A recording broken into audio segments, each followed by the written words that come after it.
കണ്ണൂർ പരിപ്പായി സ്വദേശിയായ പുതിയപുരയിൽ സനീദ് എന്ന 25-കാരന് എന്നും സാഹസികതയോട് കടുത്ത അഭിനിവേശമായിരുന്നു. കേരള ടു നേപ്പാൾ എന്ന വലിയൊരു ലക്ഷ്യത്തിലേക്കാണ് ഇപ്പോഴത്തെ ഈ ഒറ്റവീൽ യാത്ര.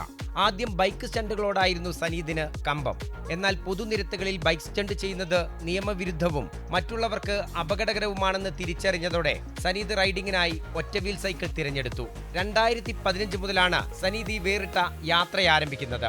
2015 തിരുവനന്തപുരം മുതൽ കാസർഗോഡ് വരെ ഒറ്റവീലിൽ സഞ്ചരിച്ച് ഓൾ കേരള യാത്ര പൂർത്തിയാക്കി. 2021 കശ്മീർ മുതൽ കന്യാകുമാരി വരെ ഒറ്റവീലിൽ താണ്ടി ഓൾ ഇന്ത്യ റൈഡും വിജയകരമായി പൂർത്തിയാക്കി.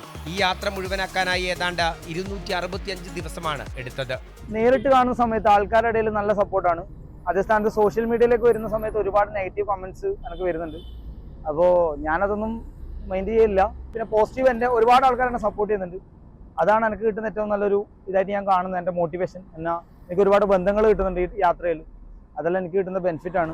ഇപ്പോൾ കേരള ടു നേപ്പാൾ എന്ന ബോർഡും വെച്ച് നേപ്പാളിലേക്കുള്ള പ്രയാണത്തിലാണ് ഈ കണ്ണൂരുകാരൻ. കണ്ണൂർ പാലക്കാട് ധനുഷ്കോടി വഴി നേപ്പാൾ എത്തുകയാണ് ലക്ഷ്യം.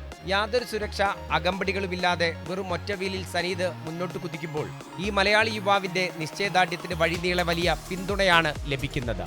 MM Ragesh, Amrita news, Kozhikode.